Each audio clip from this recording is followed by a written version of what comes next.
All right, hey everybody. Just looking forward to getting a few more people in here. Um, Lauren, if you want to let me know when we're good to go and get started. I see a few people up here at the top, but Yeah, looks like we're good to get started. Thanks so much for being here, Lisa, and for all of you joining okay. us tonight. All right, great. Awesome. Well, thank you everyone for joining me here today. If you don't know me, my name is Lisa Liz. I am a trombone player. Super excited to be here giving this conference, this group session for the International Women's Brass Conference. I have been a mentor the past 2 years, I believe, and I did some individual sessions, but this is my first time leading a group one, so excited to do that. Um, so yeah, the topic today is going to be networking in your local music community. So really, how to network in your own city, the own scene you've chosen to be a part of, and then also some options for traveling freelance work as well. Um, so just a little bit about me before we get started, just so you know a little bit more about me. Like I said, Lisa Liz, I play the trombone. I did my bachelor's in music education. I went to Arizona State University, and then I followed up with my master's there as well. And then I've pretty much been a freelance, brass player ever since. Um, Pretty much out of college, I started working immediately in the city I was in, Phoenix, Arizona. I got into theater kind of right away. I did a lot of local theater programs here. Phoenix Theater was the big one I did. That was kind of a full time thing. And really just freelance and did pretty much everything within the city. I did the theater work, I did, church work, kind of some classical stuff. I got into the wedding band scene, jam scene. I mean, you name it, I kind of did it here in Phoenix. And then I also was a part of the show Blast for many years, touring in Japan. So I did live in Japan for about 5 years and worked in Tokyo as well. Same thing, doing a lot of, a little different, doing a lot of more like larger touring type productions where the musicians were on stage. That was really fun. And then I also started to do more theater work as well. Then the pandemic hit, and I kind of transitioned into the online world, started up a YouTube channel, and really went hard on the online and content stuff, which was really cool. I feel like that was like really the right time to do that. And it's interesting to be back here kind of on Zoom. I feel like that's kind of a product of, that time. So it's interesting to kind of be back in this space. And then after that, I went to Dubai. I was there for a while for the World Expo as a part of the house band. Now I'm back in Phoenix doing the thing. So I'm really excited to have this chat today with all of you. I want to go to my view here so I can see everybody who's in here. I see everyone up at the top. Here we go. Getting back in my Zoom game here. All right, I just wanted to be able to see everybody. Cool. So the way that I really want to run this session, it is a group session, so that's the way I'm kind of viewing it. And we're here on Zoom, we can chat. So I kind of want to open the floor right away to the Q&A session, just so like I can let your guys' questions kind of guide this talk. And we'll eventually hit on all the topics and everything, but I really like to do my sessions that way. It just kind of creates a better group vibe, and I get to answer your questions. So I see a lot of people in here. Some people don't have their cameras on. But that's okay. So basically, if you have any questions, either for me or at the topic at hand, right, networking in your local community or traveling freelance options, please chime in, and we'll let you kind of ask your questions. So if anyone has one.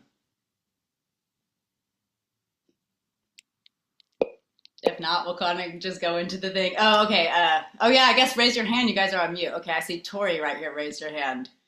Do I get, so yeah, go ahead and unmute yourself. Hi there. How Hi. are you? It's nice to meet you. First of all, thank you so Yeah, much nice to meet you. Thanks for for being here. coming and chatting with us.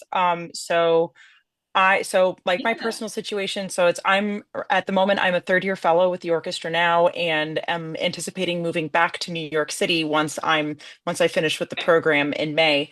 And I've loved going down to the city and working with the players down there that I have, but I'm not quite sure like what the if there is or what the standard of practice is for like either it introducing yourself to players and kind of just starting with the introductory process of trying to like network with Broadway players or the recording musicians in the city, and like it's how do you come off as like not Yeah. begging for work or things like that. Yeah, I mean, it can be a tricky thing to navigate. My main, and you, I loved how you started off. You're like, hey, I'm doing this. I'm moving to New York. Here's my goal. I want to do this. That was kind of going to be my number one thing to even start this off, is like just starting out with like, what's your goal? Like, what do you want to do? So the fact that you already even answered that, hey, I'm going to this city, I'm doing this thing, is great. Um, my thing is like just find out the people you want to know, right? So like, what's your goal? Do you want to do shows there, or do you have like any more specific type of goals? Ideally shows. Yeah. I'm gonna continue taking orchestral auditions, but Yeah.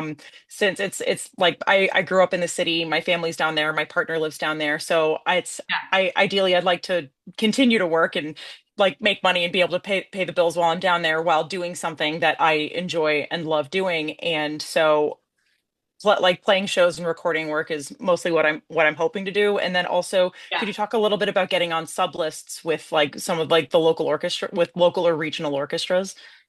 Yeah, definitely. So, okay, if your goal is to play shows, so what instrument do you play? I'm a horn player. You're a horn player. Okay. So, I mean, it's kind of like research at first, right? And it can feel a little weird, like if you're online just hunting for these people. But I mean, all this information is available online, right? So if you're like, hey, I want to play shows, I want to play at this theater, I mean, literally just do some digging, right? Like look up the theaters, look who the players are. Do you have any connections in New York already? I have a couple. I've taken lessons with a few of the with a few players down there. As I know Lilani Starrett pretty well. I've also taken lessons. I've worked with David Peel. I've worked with a few of the other players down there. And I know a few of them on like a more familiar level of like after a show, Yeah, it's like we all show up at the same bar, that kind of thing. But that's in great. like talking to people through the lens of hi, it's if you have anything that you can't play, please send it to me. Like it's that just Yeah. sounds incredible. That just feels incredibly uncomfortable. Yeah, it's so it's interesting you say that. I've kind of went on a journey of this throughout my career. When I was like, right out of college, I mean, I would just go right up to people and just be shameless about it, right? Like I would just send an email and be like, "Hi, I'm Lisa, blah blah." But now that I'm older, I'm kind of realizing this thing. I think it wasn't necessarily a music person who said that, it was like a business thing. It said at the end of the day, people just want to work with their friends. So really building relationships with these people is kind of the biggest way. I know we were all taught the idea of like, oh, can I take a lesson? Well, I mean, which is a great way, especially if someone's older and you want to show that respect. But I loved how you even said, you're going out to the bars with these people, you're networking with them. So I mean, that's all great. And I think just the more times you can put yourself in those kind of situations, like I said, find out who the players are, yeah, offer to take a lesson, or sometimes it's as simple as like, hey, like I'm moving to the city. I want to do musical theater. I admire what you're doing. Can I come watch a show sometime and just go say hi to them afterwards? And I mean, when I played at Phoenix Theater, it's kind of the theater here that did like eight shows a year. It was kind of like a Broadway kind of schedule. And I'll never forget, I wanted to be a part of it. And I went to a show there one night and literally like peeked my head over the pit orchestra and was like, hi, I play trombone. Here's my card. Like it can be that forward. But like I said, as I've gotten older, it's really just finding out who to know and just, I guess, just befriend them really, or start to network with them. I found that goes a lot farther than the may I take a lesson. I mean, I think that's great for like the older generation. I mean, Got because it. it's especially if somebody's older than you, it really does show that kind of respect, which is cool. But also just like, hey, can I come see you play sometime? I love what you do. Can I come see a show? And then one of my things is like when you go out to see a performance of a performer that you admire, you want to work with, is this thing of like, let them know you were there, right? Like oftentimes we'll go out to an orchestra concert or a theater show and be like, wow, that was great. And we sat in the audience and then leave. Like it can be that extra little thing of finding out where they are and, going and shaking their hand and letting them put a face to the name. And I mean, I think it's really just like kind of rolling in the circle you want to or be in, you know what I mean? So it's like if you say theater, like knowing where these people even went to school, what their contacts are. Um, I guess if that makes Sure. sense. It really is just like kind of figuring out the people that you want to know. And like I said, it really comes back to what your goals are. Like, hey, if I want to do this, um, then I need to know these people. And like I said, you can do the digging online, right? Like who plays horn at, this theater, it might feel a little weird at first, but it's more about, I know everyone says this, but it's more about who you know than because there are a million horn players out there who I'm sure Fair. are just as talented as you are. And it really does come down to who can make those connections and build those relationships with people. As far as the sublist thing goes, so the Phoenix Symphony is the one here. I've never ventured to go on the sub. Well, I did do it once, but I did not go through the formal process. I reached out to the principal player and just said like, hey, like, can you hear me play sometime? Like, and we did it. So I just went over to his house and just played. It wasn't really like an audition per se. It was just, we were just hanging, and then we did a church gig together, and that kind of stuff. So I haven't done a whole lot of orchestral work, but I hear that those are kind of the two ways to go about it. Either you can kind of keep an eye on when the formal audition is and do that, or you can just go straight to the source and hit up the horn players. And it can be, can I take a lesson? Or it can be, hey, I'm interested in subbing for the symphony. Like, I'm moving to New York. I'd love to play for you sometime, Or I mean, Great. there can even be times where you don't even play, right? It's like, hey, I'd love to pick your brain. Can we go out for a coffee sometime? I feel like those kind of things can get it away from like you said, the thing that you're kind of shoving, down the face. So it really just comes down to like networking is really just talking to people. I know we all talk about it a lot as musicians, but that's kind of how I think of it. So Thank you. awesome. I hope that, yeah, of course. Yeah, definitely Anyone helpful. else? Thank you. All right, John. Someone says "and beer." Yeah, yeah. So I mean that comes down to like the hang thing, right? Like I mean, like I said, at the end of the day, people just want to work with their friends. Like I heard somebody even say like in the professional musician world, right? It's like once we all get to that level of okay, we can do the gig, we're trained, we have the skills. Everyone's here to hear, plus or minus. Everyone has strengths and weaknesses, but at the end of the day, people would much rather work with someone who, they like they're a joy to be around, they're positive, they show up on time. And then a lot of these gigs, there's traveling involved. So not only are you going to work with these people, but then you got to, be on a plane with them or on a train or a bus, and then maybe share a hotel. I think those skills kind of go farther than, just the playing thing. And that's not how we were taught, right? We were all just taught like, get really good at your instrument and you'll get all the jobs. But you need to be good enough on your instrument, right? You have to have the skills. But beyond that, I think it's more about just your relationships with people. So cool. Anyone else have another question? All right. Joanna, I see you can unmute yourself. Yeah, Johanna, Joe is fine. Oh, Joe. Yeah. So I'm a freelance horn player also in Denver. Okay. So out here in the West with you. Yeah. I'm also a little older than the rest of this crowd, so I kind of have mostly established myself in this area. You mentioned travel freelance. Yeah. I know the longer term stuff, the traveling Broadway shows, Blast, those kinds of things. Are Yeah. there shorter term opportunities? I have kids, I cannot take off for months at a time, but I love the Yeah. idea of being able to travel for, a couple of weeks. Yeah, no, that's a really great question. I'm kind of transitioning myself into not doing as long stints. I used to tour for a year and a half at a time, So yeah, obviously the Broadway tours are a huge one. I have that on my notes here.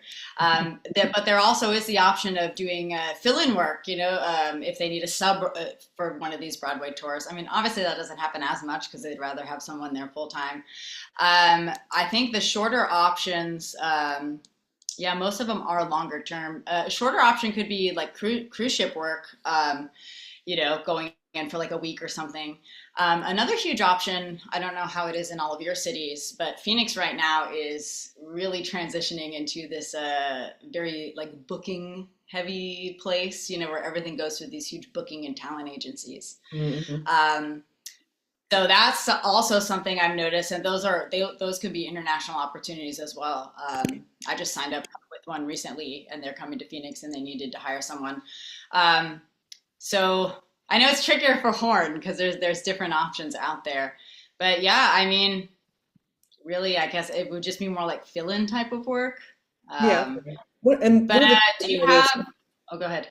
I was going to say, one of the things I've noticed in my area, I don't know if this is happening elsewhere too, is we're getting a lot of like rock musicals and whatnot that are local productions, but those don't have horns. And so like I'm married to a bass player, he's got more work than he can stand. Yeah, And like I have a good friend who's a trombone player. He's also working his butt off, but Yeah. the horn work is just kind of not there right now. And so Yeah. I take musical gigs when I can get them, but it's really frustrating to watch all these great shows that just don't have horns. Yeah, I mean it can happen, right? I mean, even when I was doing a lot of theater, there would be a show here or there that didn't have, trombone. I'd be like, what about me? You know, right? But another thing I can mention, because I mean, I've had to do all sorts of stuff throughout my career, and it, I have this thing lately that it's like it's not the instrument, it's the person. So it's like if you want to work more and there's less work for horn, I feel like there are a couple things you could do. Number one, you can branch out. I mean, I know a lot of people do learn secondary instruments. That is always an option. And I was doing that when I did a lot of theater as well. Bass trombone, euphonium. Kind of when I was teaching a lot, I started to play trumpet. So secondary instruments are an option always. The other thing is starting your own group. You know what I mean? Like something that you could even present, whether I mean, that could be anything, right? It could be a chamber group. It could be something where you were the solo focus. I know a lot of instrumentalists now. Something that's becoming popular is like playing with DJs, right? Or playing with tracks, where you're playing as a solo and you can kind of do that. Another thing that's interesting, you mentioned your boyfriend plays bass. I mean, have you guys ever thought of doing something together? We had a band together for a while, actually. Yeah. Yes, the two of us and a guitar player, and then the guitar player was done performing live. He would prefer he preferred recording, and David and I both Yeah. prefer live performance, and so we just we amicably parted ways. But I have wondered about maybe I don't know trying to start something up again. Yeah, I mean that's always an option too. I mean, especially like I said, a lot of I don't know all the cities, but how Phoenix is right now, everything's going into these booking kind of things. And if you have an act to present, you're right, it doesn't even need to be like a whole hour or 3 hours or anything. Like even if you just like record a few songs and send it into some local booking agencies or talent agencies, that could be a thing. And then there's also like any other skills that you have too. I mean, obviously like teaching or anything else. I think the main thing is like the hardest part is like it really just comes down to like I know this might sound a little weird, but like just like what you want to do, right? Like we're all here like looking for all these answers, but like kind of just empowering all of us to know that's like we have the answers, right? If you're like, hey, I want to play solo horn, and like I want my boyfriend to play bass, and we're gonna do this, and then we're gonna go on this week-long tour, right? Like that's a very specific goal. Mhm. Um, so sorry if I don't have any more No, no, specific no, answers no. for you, but Yeah, um, no. These are all good thoughts. Yeah, it's like a big brainstorming session. Some of it's like I feel like it's like a lifelong brainstorming. Okay, what's next? definitely for sure. For sure. And I mean, even me this past year, I've started doing all sorts of, in Phoenix, like the ensemble sizes have been getting smaller and smaller for gigs. I mean, I played solo a couple times with tracks. I started doing more duo gigs with people where it was like, okay, I can't just sit here and play trombone. I'm like, okay, I'll experiment with singing background vocals and I'll bring some percussion and like, just even trying to branch out of like, yeah, we want to continue to be employed as musicians. So I bet everyone here has all sorts of skills, you know what I mean? So I think that's kind of even the thing of like what makes you you and like what are a bunch of your skills that you could use. So Yeah, thanks for your thoughts. yeah. Yeah, of course. Olive, I see you have your hand up. Joanna, I just wanted to speak on what you were talking about like trying to find work as a horn player. I'm a tuba player and I don't like playing in Hmm. orchestra that much. I do like playing pop shows, but Hmm. orchestra is like, you know. But I've found one of the best things that I could have done for my gigging in this city that I'm in. I'm located in St. John's, Newfoundland, in Canada. So it's a very small city, but very Oh, tight knit, and a lot of people here who are willing to play with each other. So the best thing that I've done is hmm. take my tuba to open mics and play bar gigs.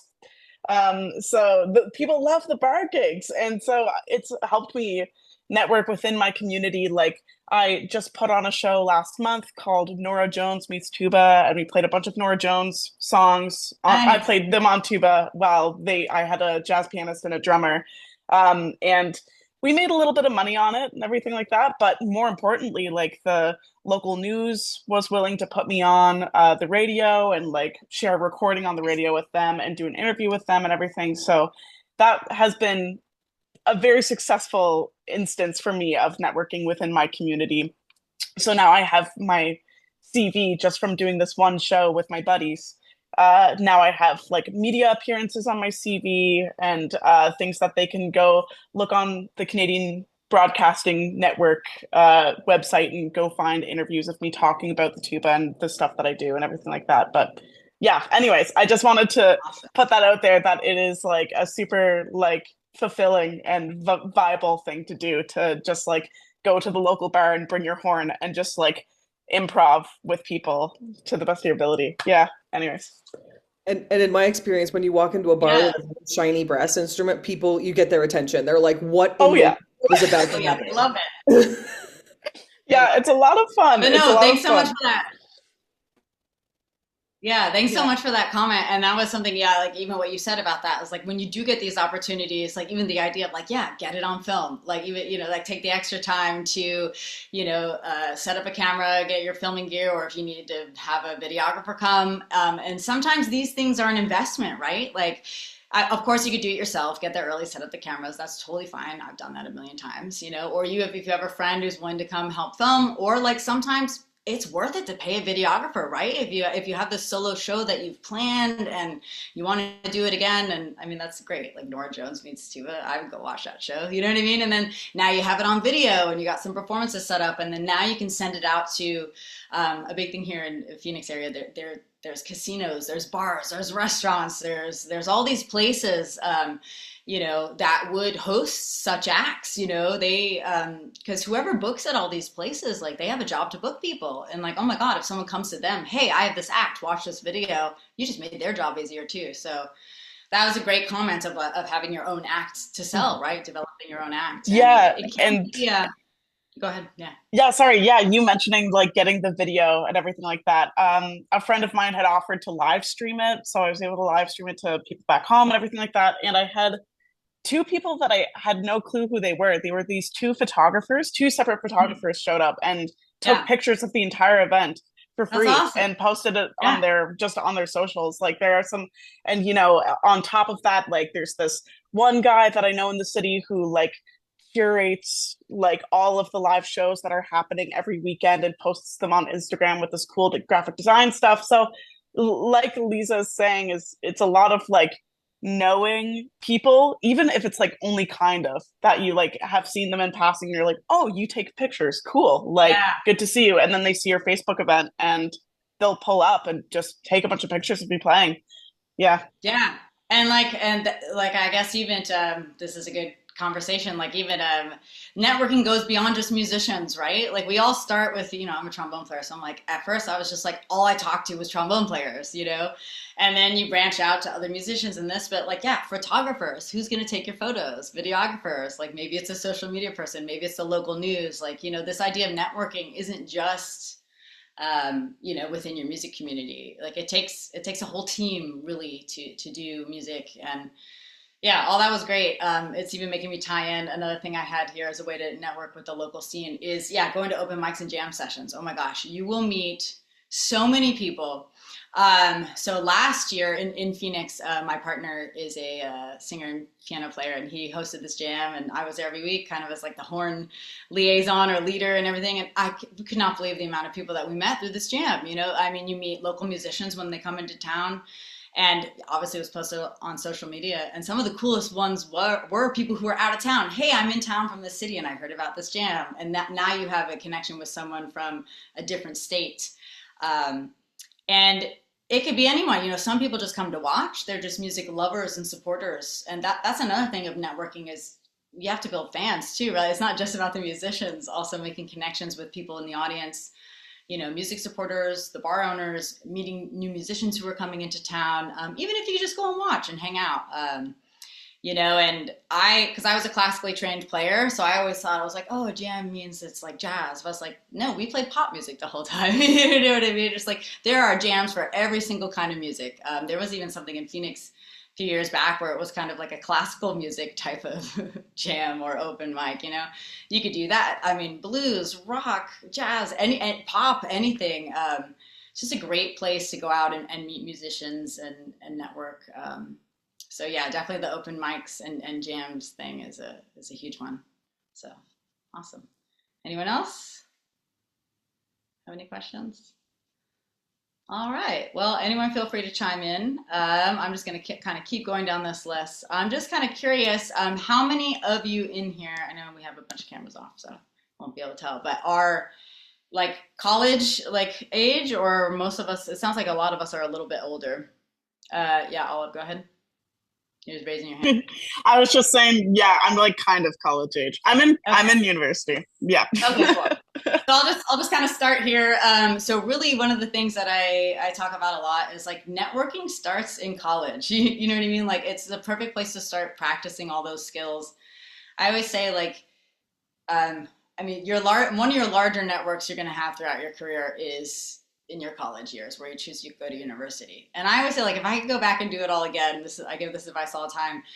Think about where you want to live. You know, like a lot of time when we ask about like our goals, we think career goals, but now I kind of view it as like, what are your life goals? And that even means like, what city do you want to live in? You know, like what do you want your work schedule to be like? You know, do you want to wake up at 7 a.m. or do you want to, you know, work until 1 a.m.? I mean, you can really choose all that. But the biggest thing is like, where you go to school is a huge network opportunity. So the advice that I've been giving to people is, I mean, obviously money's a concern, right? We want to go if we have any scholarship opportunities, or some people like place a lot of value with a specific teacher, which is great. There's nothing wrong with that.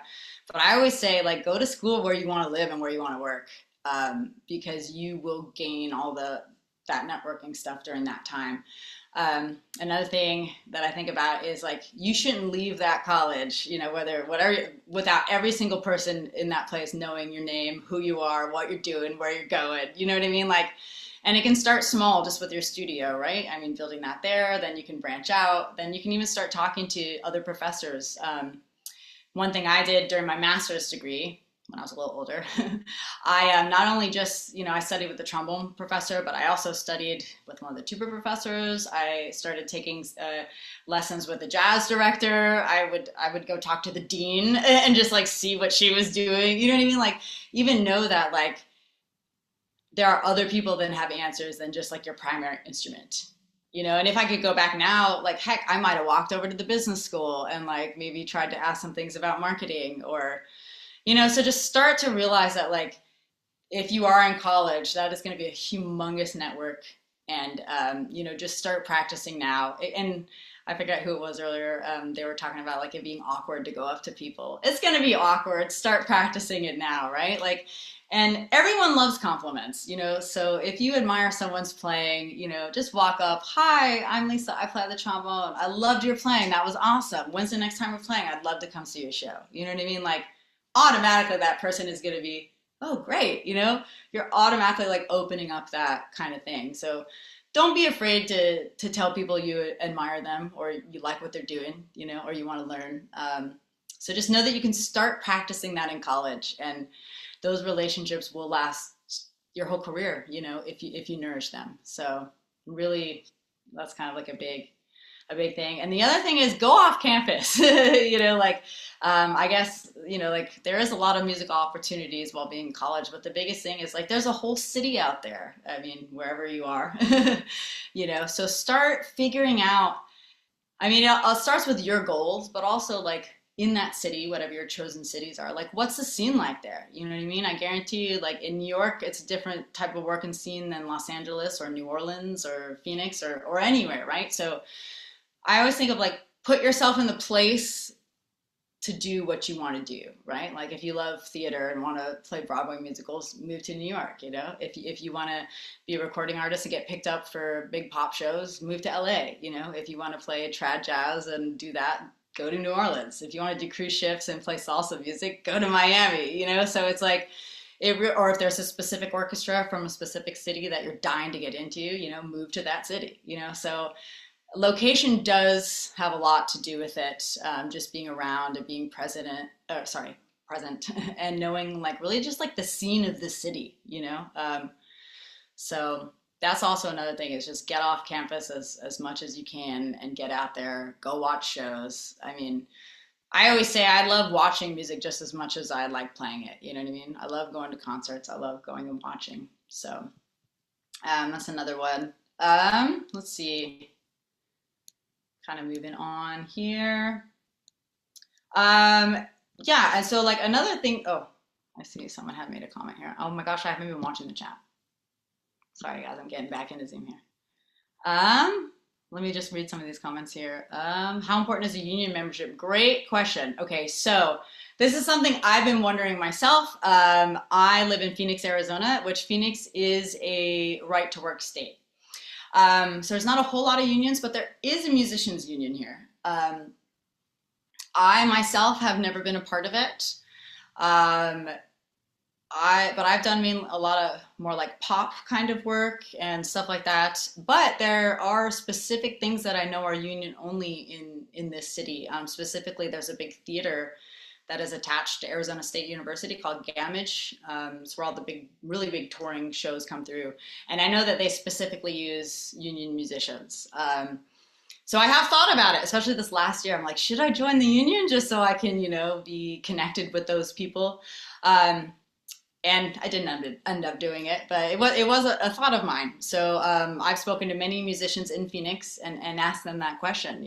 Like a lot of the ones who kind of run in my circle aren't, but then a lot of the more seasoned or older musicians are. So I think it's also kind of a little bit of a generational thing, but I think it's also just like what kind of music you want to play. Like, if my goal was to like really play at the biggest, best theater shows that came into Phoenix, and I knew that theater used only union workers, then it would be, useful to me. So I think it would really come down to looking in your specific city and doing the research of what the union offers. What kind of gigs can they get you that you couldn't necessarily get on your own? And like I said, I know it's different in different states, so it would just take research, but I've known people from both sides. So hope that answered that a little. I'm just going to go down a few more on these questions. Someone says, in my area, the unions produces for freelance work, but I suspect it's different in different states. Yeah. Here's another one. My daughter is a trombonist historian in ATL. I'm assuming that's Atlanta. Any thoughts? Trombonist / historian. I'm assuming is that meaning like music history? So that's even another thing. I have a friend of mine. Oh my gosh, bachelor's, master's, and doctorate in clarinet performance. And then she had her second master's in ethnomusicology. And here in Phoenix, there was they call it the MIM, the Musical Instrument Museum, which is actually really cool. So she worked there for a while. And then now she's working in Nashville at the, I forget what museum it was, but some, like museum in Nashville. So like, if she's a musical historian, that my idea immediately goes to, again, I would look online, like what are the best, music museums and things around the city and go that route. Olive, I see you raising your hand again. Yeah. Sorry, this is there's a lot of opportunities, at least up here in Canada, Yeah. with like connecting music through like arts and culture and tourism in particular here. Yeah. So like a lot of churches throughout the summers will have like historic like instrument showings and like workshops, and will play like I have a friend who played sackbut like all summer. And it would be super special to have that, especially with trombone being one of the oldest brass instruments other than like a conch shell, Yeah. Just like another example, like you'd be surprised at how many like different like historical cultural diasporas have like a deep rooted history of brass music. Like there is one group that I'm working with that live like in northern Labrador, which is right underneath Nunavut up north in Canada. And this indigenous brass group, they, through like a weird method of colonization by Moravian missionaries, now play brass music as part of their indigenous oral history. And it's crazy. So the type of like work that you can get as a brass player and with the history stuff on the side. But yeah, anyways. Yeah, that reminds me of one of my college teachers, Doug Yo. He was an instrument collector, and oh my gosh, he did the serpent, the sackbut, like all those kinds of things. So yeah, I mean, I keep circling back around to this, but it really comes down to the question of like, I know it's super simple. It's like, what do you want? What do you want to do? You know what I mean? Like, especially everything's becoming so saturated now, right? Especially with like social media, or even we even think about the numbers of musicians that they push through music school, every year. There's so many of us. And really, I've been thinking about this a lot lately. Really, your only key to success is just being you, right? So like finding like what makes you unique. I mean, like I play trombone, you play horn. There's how many trombone players in the world? I don't know, a lot. So it's like, but what makes kind of you you? So and I don't know, just really, I think it is like a lot of brainstorming and soul searching and now we have the internet. I mean, like, oh my gosh, there's the AI. I mean, just type that thing in there and be like, like what kind of opportunities are out there, and like you can even do your research online and start to find, different kinds of opportunities and things that are out there. I'm gonna keep going here. I have another question from Grace. What advice do you have on circumventing the boys club? Networking has been great for me, but a lot of gigs are given and taken by those who are in the boys club. Oh, geez, that's a topic. I mean, I have gone through a huge one of these, like in my career with this. Basically, when I was in college, I was the only girl in the whole trombone studio, always got picked on and all sorts of other things I'm not going to get into, but it's hard, and at first I was really like, be like, oh, I'm just going to be one of the boys, right? I'm just going to try to fit in and be like them and, just kind of acted like a guy, or just did what they did, right? Like just really trying to fit in and not really act, overtly feminine or different, right? Like no one wants to feel othered or different. But I had a teacher, he passed away. I got to study with Sam Flathan, a tuba player. He was awesome. And one of the things he told me, it's funny because like I'm just now, 10, 15 years later, starting to grasp what it was that he said to me. But he told me, he said, never try to play like the boys, like you being a female is what makes your voice unique. And I don't know, I started to think about that a lot more of like, it is a boys club, I guess, but like, instead of being like the girl who's like trying to be like the boys or whatever, I've started to embrace being a girl more.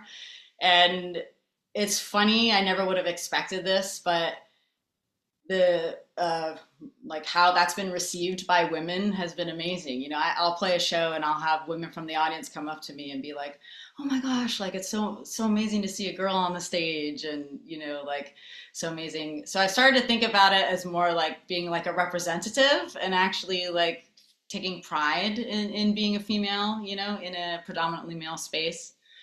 But like I said, that's been a career-long journey. So I definitely can understand. I mean, in the brass world, it is. I mean, that's probably why even this organization, was founded, to support female brass musicians. So it's a journey, and that's all I could say. But just be proud to be you, be proud to be a girl, and the boys will be boys, and it's a tough one, but I know you'll find a way. You'll get through it.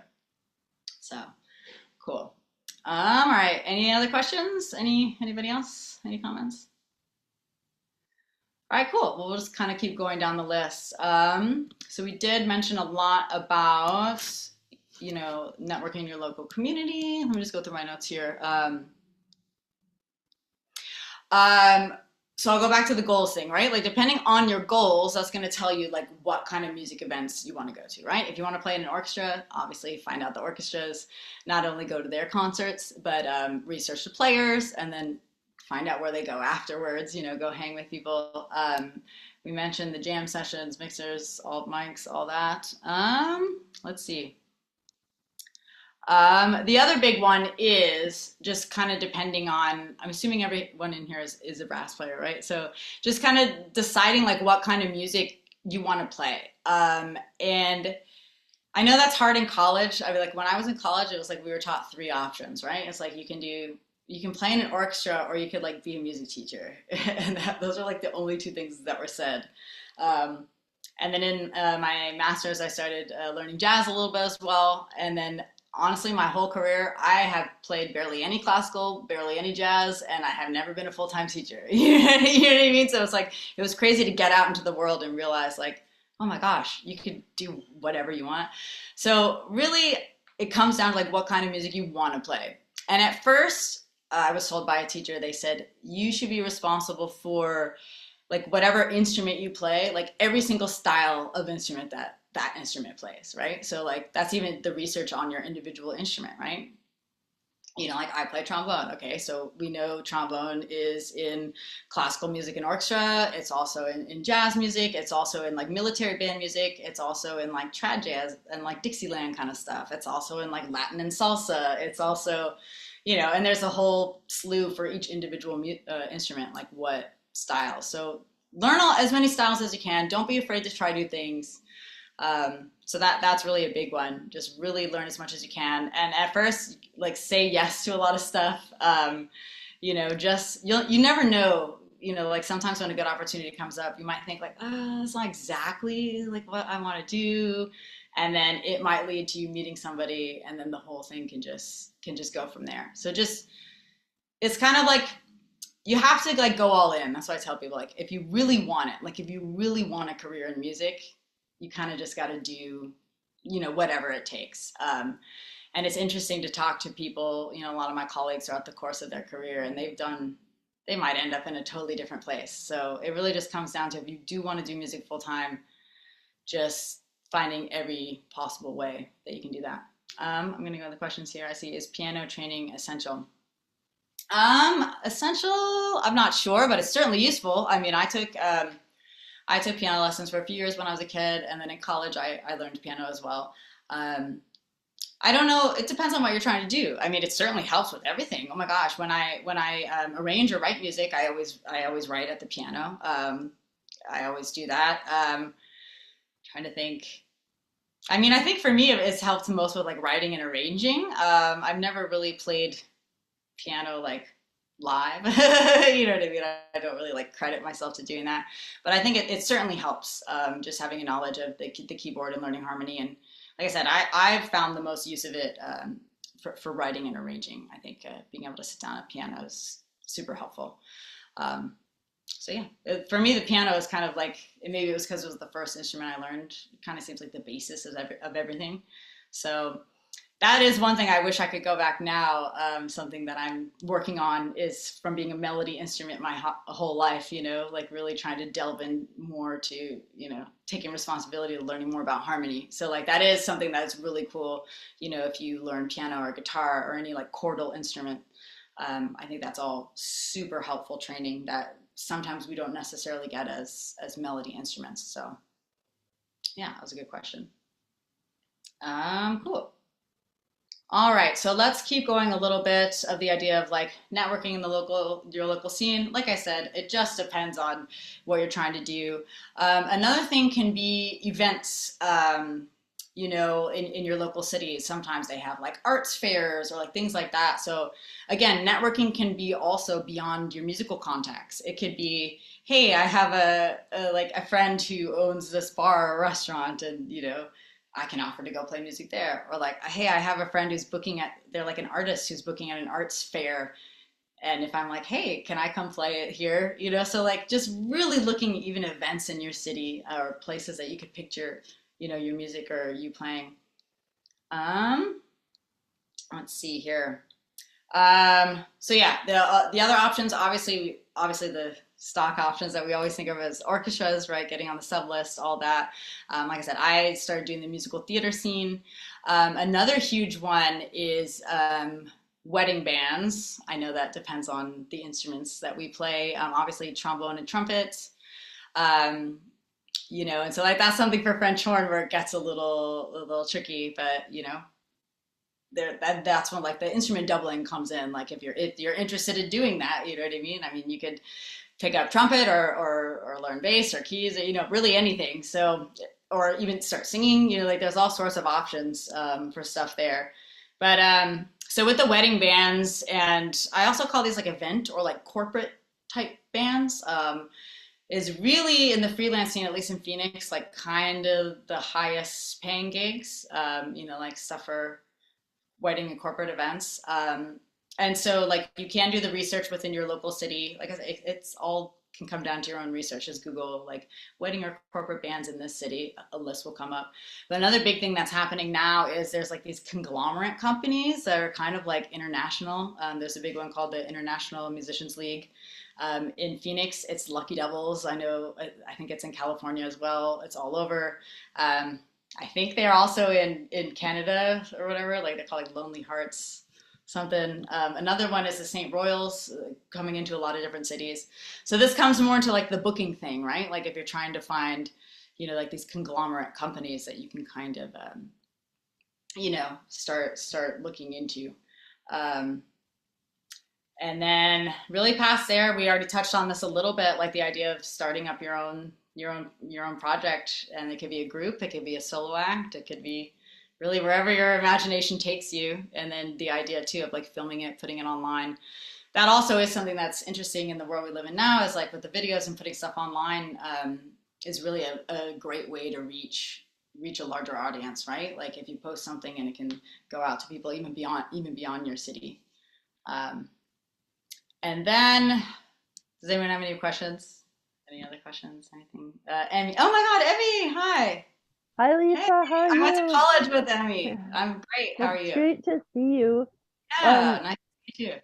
I was just wondering if you could talk a little bit more about the out-of-town gigs. Like, how does someone put their name in to possibly be in a touring show? Like, is there an audition process, and what does that look like? Yeah. So for the out of town stuff, it's funny. It's really, again, more about who you know. But let's see, I have a few notes here. So for some of the out of town options, I had the musical theater tours. There are some companies like Playbill. You can go on. It's like a website. You can go on, check job openings. I listed a couple others here. TL Music International and Big League Productions is another one. I also have a friend on tour with Chicago right now. I tried to look up the company, but it's like, I guess it's just Chicago on tour. So they're kind of their own company. Blue Man Group obviously is another huge one. Cirque du Soleil. Really, it just comes down to, like doing the research and hitting up those companies. Those are kind of the ones that come to mind. And then also, I mean, yeah, you can submit your materials. Most of those companies will have something where you go online, you fill out a form. Usually you'll submit a video or something. But it's always better to know somebody, who's doing the thing. But I mean, I get stuff or I see stuff online for tours all the time. So I could always like pass it, like forward it to you. Just because I did the show Blast for many years in Japan, and so a lot of the members there had done a lot of other touring shows. So a lot of times when there's an opening, it'll go out to the immediate network.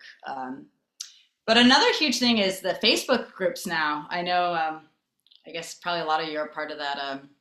Isn't there like a female brass musicians group on there? But then I found like theater ones as well. So it's crazy the way AI and everything is getting now. Like you could literally just type in, you know what I mean, like touring jobs or something like that. So are you interested in the theater type of stuff or just kind of whatever? Yeah, so I play a lot of theater Yeah, gigs just like in my town. I live in Milwaukee. yeah, But it's always been like kind of a dream to go on one of the touring shows, although I have like other teaching and stuff I have to do, so I don't know how long I could be away, but yeah, it's something I keep thinking about. yeah. Well, I'll definitely like keep you in mind. There was one that like I should have like kept track of the company before I came to this, but like there was one that came up like it was a few months ago, and it was like for a show in Orlando, and it was crazy because it was like they wanted specifically like a female trombone player, and I was like it couldn't have been more specific. I was like, oh my gosh, like who is this person they're gonna find, So I'll definitely keep you in mind. But really being active online helps too. You'll start to see postings and stuff like that. And obviously you can go check out like some of those websites that I mentioned and just like kind of apply that way. But it really just comes down to kind of knowing people and having people like recommend you or pass things along, like is a huge one. So I was going to talk about the theater stuff. The other really bigger, I mean, obviously there's the cruise ship thing as well, which can be long-term contracts or it could be shorter fill-in contracts. The other one are there's like also like not only theme park work, but like shows that go in at like different not only theme parks but like event centers and things like that. I started directing some shows with a company called JM Entertainment. They do a lot of shows in different states. And then I don't know if you guys know Jordan Webb. I know she's a trumpet player. I know she's been involved in some international women's brass conference stuff over the years. But she just started her own booking thing. She's going around to colleges and doing auditions and stuff like that. So if you send me a message, I can connect you with her. I know she's on tour with Chicago right now, but she's doing a lot of booking and stuff. So it's really like that idea, like I was saying earlier, it's like a lot's coming down to bookers. You know what I mean? Like they're all like, maybe it's always been this way, but I've started to notice like just like these companies are the ones who really start to cast and look for stuff. So, Thank you, yeah, well, it's Lisa. nice Thank to see you. you. I mean, You too. let's see. Let me get a couple more of these questions. Okay, reaching out to wedding planners, coordinators directly to get on their vendors list. Is this weird? I don't think so at all. But I will say this, because at least how it is in Phoenix, because there are a lot of huge conglomerate companies that are doing a lot of these weddings and corporate gigs. I mean, do your research first. Yeah, their websites look immaculate. They have great photos. They have great videos. A lot of them will also have their pricing on there. This is something that helped me, negotiating pricing, is start doing your research of like what the pricing is in the area. Kind of educate yourself. So I say if you are going to reach out to a planner directly, I mean, if it's someone you know, it can obviously be casual. But if it's not, I would just say like make sure you have a nice presentation before you reach out to them. Make sure you have a nice website with good photos and videos. Make sure you have an email set up where they can contact you. If you have a social account set up, that's great too. So I don't think it's weird to, contact directly at all, but just make sure your presentation looks like kind of the level that everyone else's does. That's kind of the hard part now with the online world is like everyone's, if you get sent two people you don't know, right?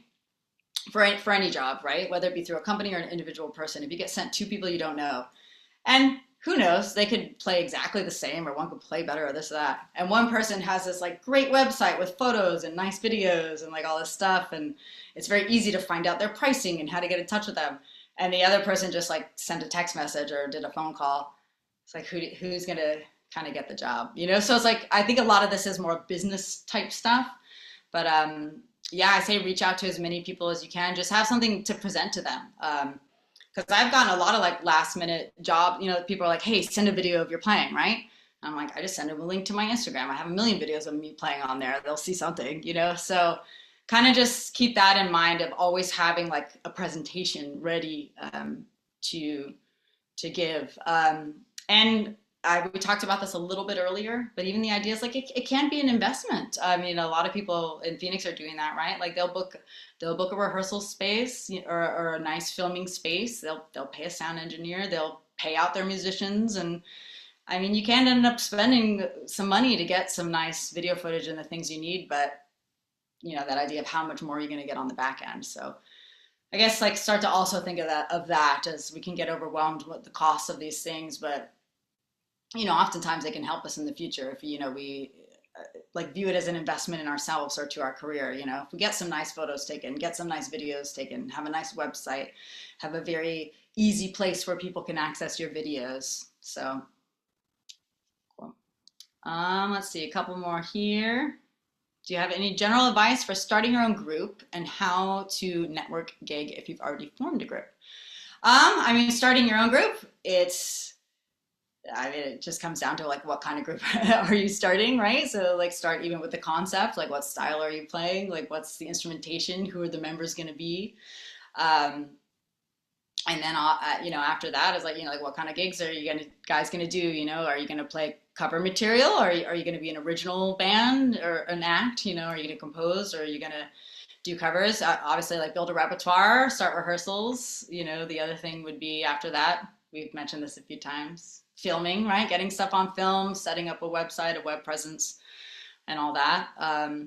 And then if you already have a formed group, I mean, really it comes down to like where do you see this group? You know, like who would your fans be? Who would your audience be? You know, let's say you have a chamber brass group, you know. So okay, well, where do you see that group performing? You know, I mean, do you see going to conferences, universities, master classes, maybe opening up for symphony concerts, maybe doing stuff at local, you know, bands, maybe doing educational stuff at a like a music history museum, you know, or if like you have a rock band, it's like, are you doing bar gigs? Are you going to go the corporate route, you know, do wedding stuff? Um, so I think it really does come down to just making the plan, you know. And I guess we're kind of trailing off into a little of a business world here, but really, like even if it's page after page, you like really like write out your business plan. Like, what are you going to do, like kind of step by step. But I think a big one for that is just answering the question of like who would pay for this music, right? Like, where would this music be? What spaces would this music be in? So that might help you kind of figure out who to sell it to or who to talk to. So someone says I totally got a gig once because I had a good looking website. Yeah, it happens all the time. When I first made my website, I think it was 2018 or something, 19, I don't know. It wasn't that long ago, but I remember it was like a big goal of mine. I was like, I need a website. And after that, oh my God, I got so many more gigs, and people were like, wow, I love your website, because no one else had one at the time, you know? So it is important, to be findable online and have a nice business presentation. And also know that like, that's something you don't have to do yourself. You know, when I was doing it, I kind of did it all myself, but like now moving forward in my career, I'm at this point where I'm like knowing what you want to outsource and what you don't want to outsource, you know? Like I'll admit, I hate audio editing. I hate it. It's so tedious. I don't like it. I will outsource that and pay somebody to do it now. I mean, I went through the time of learning to do it myself and, so also know that we only have so many hours in the day and your time and your skills are really valuable. So also start to think about what you would like to outsource. You know, maybe it is getting your website built. You know, maybe it is sending your audio track off to a mixer so you're not sitting there for hours and hours doing it yourself. Maybe you want to hire a photographer. Maybe you want to hire an arranger, anything like that. So also start thinking about that you don't have to do everything yourself, and building a team is really important. Cool. Does anyone else have any other kinds of questions? All right. Well, we're about at an hour. So yeah, if anyone has any other questions, feel free to chime in. Other than that, we'll kind of close it out. It was really awesome to see all you in here, and good luck to everyone. And yeah, if you ever want to ask any future questions, I'm online, Lisa Liz, basically Lisa Liz Trombone at everything, Instagram, Facebook, YouTube. You can send me an email, lisaliztrombone@gmail.com. Feel free to reach out anytime. I'm super into supporting, the female, brass community and all brass players really. So thank you so much for your time, and it's been really special talking to you all, and yeah, best of luck to everyone. So good night, guys. Bye. Thanks, everyone. Have a great night.